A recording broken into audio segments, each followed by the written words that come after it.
My student number is 33533 or 313. This is the ClinPath Clinical Pathology 1, and I'm going to show how to run a PCV. So over here I have all of the items I will need. I got my two tubes out. I have my clay.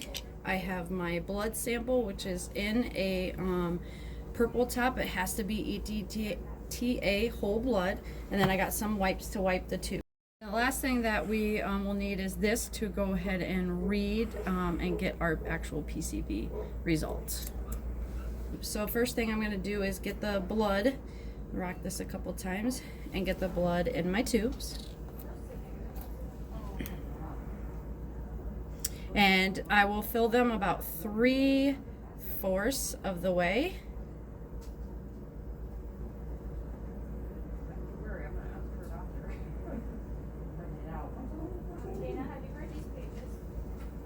Alright, so we got about 3/4 of the way. They're about even there, so I'm going to wipe the blood off because otherwise it will be hard to read at the end.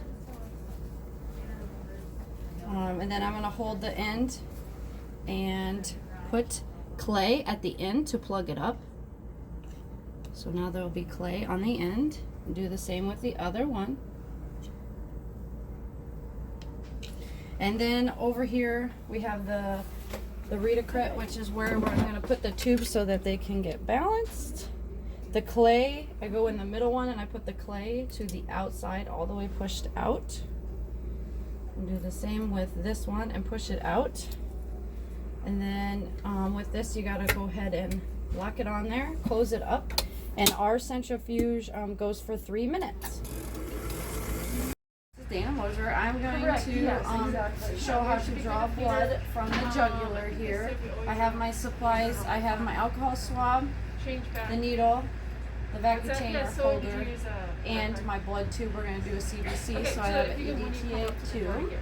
I'll take this off and goes in here, and then I'll have my tube ready. So I'm going to go ahead and find the thoracic inlet here and kind of push in and up. And I'll bring some alcohol on here. Right, thank you. Yep, bye-bye. Yeah. And then I will locate the vein here. And then make sure my alcohol is nice and dry before I draw the blood. Get my tube, put that in. It's okay, kiddo. Stay. Good girl. Good job. Stay. And then once I got it, I'll go ahead and get closer to fill it up, the blood up to the line. Good girl. I'll go ahead and pull that out, and Amanda's going to hold that spot for me. And then I'll take this out, and I want to go ahead and invert it, and then I'll label it with my patient's information and start it. Thank you. All right, now I'm going to show how to calibrate the refractometer. So I have distilled water that'll be between 60 and 100 degrees. I have a pipette to put the drop on there, and then I have my refractometer, and then I'll have a chem wipe to just wipe it off when we're done. So first step is I'm just going to take a drop of the distilled water, and I'm going to put a little drop on here. Don't need too much. All right, and then when I am looking in here, I want to make sure that it should be on 0, the specific gravity over here. And this is moved if you need to calibrate it, but it should be right at 0, and that's where we are. So that's calibrating the refractometer. I'm gonna go ahead and prepare a blood film slide. I have all my stuff: 2 wooden sticks, 3 frosted edge slides, a pencil, and my whole blood ETTA sample. So first step is going to be getting a sample on a slide here. So I'm going to take the 2 wooden sticks and just get a little blood on there to keep them together here. All right, and then I'm going to put just a little drop right in front of the frosted edge here. All right. So the first one, we want to do it about a 30-degree angle, a little bit in front of the blood drop, and we're going to come back, fill up the slide, and go forward. And that one was a little bit too much blood, so on the second one I'm going to do a little bit less. And maybe angle a little bit more.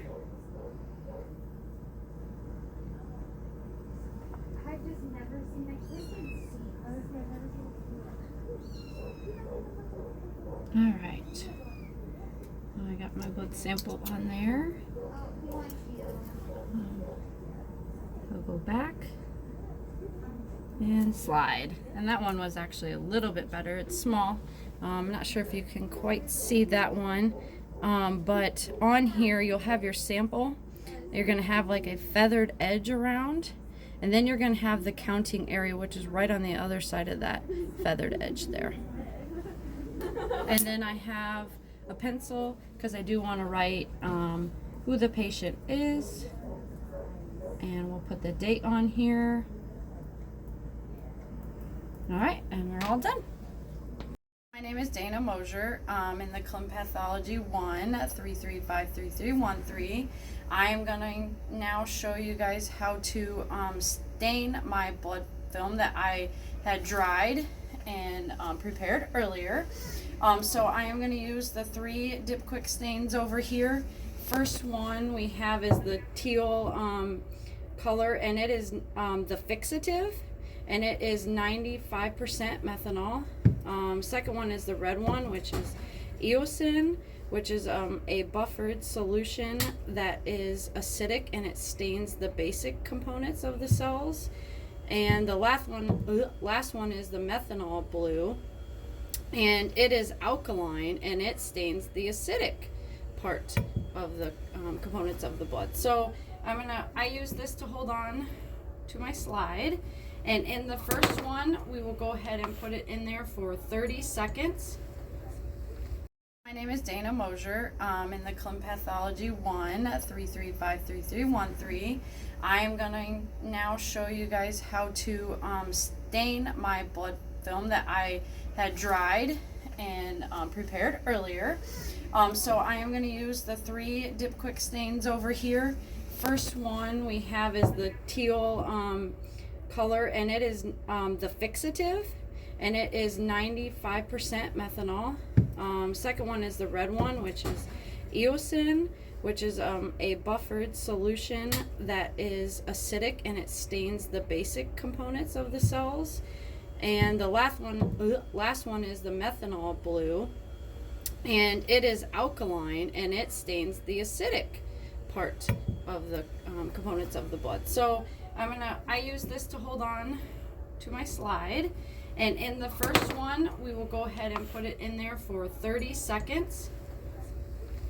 In there for 30 seconds. So I'm going to go ahead and let that drip off and go into the second one for 30 seconds. All right, now that that's been in there for 30 seconds, I'll go ahead and take it out here. And I am going to rinse off with my distilled water. Get this all rinsed off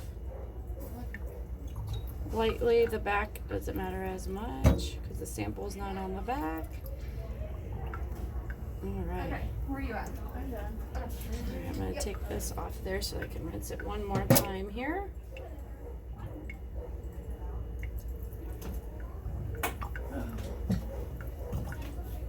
All right. And then I'm just going to wipe off the back, get some of this excess off there, then I will show you my completed slide. So here we have the completed slide. And now this will dry for a while before we go ahead and read it. Again, so I'm going to show you how to read the blood film and also how to do a differential count. I have my slide here with the sample on it. I got my counter for the different white blood cells, and obviously the microscope and the mineral oil when we get there. So the first thing is we're going to go ahead and load the slide on here, get it turned on, and I start with the 10, the 100 times here. And then I'm going to get that focused on, so we'll get that focused. And I'm all focused already. And then we can go ahead and move up to this next one. Now when I'm looking, things that I'm looking for are the like platelet clumping, microfilaria, large abdominal cells. So I'm just kind of looking for all those right now, kind of a bigger area, see what we have. And then once I find the monolayer area, which is next to the feathered area, that's the area that we'll be looking for the white blood cells. So I'm going to get to my feathered edge here. All right.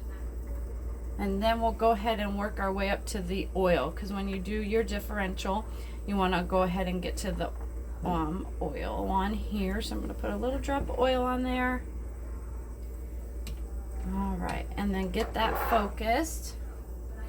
And then once that's focused on there, once I'm in that little mono layer area, we can actually start searching for the different white blood cells. So there's neutrophils, basophils, all of the different ones. So what I'll do for a differential count is I'm actually going to go through and count 100 of those. And as I'm counting them, I will pick, like, let's say we have lymphocytes. So I would click 3 lymphocytes. And then at the end, you will have a total. So you want to get to 100. So you can see here, this, as I hit these, this adds up.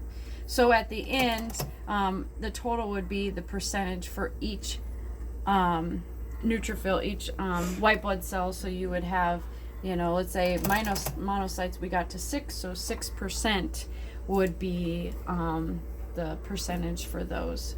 And that is it. Thank you.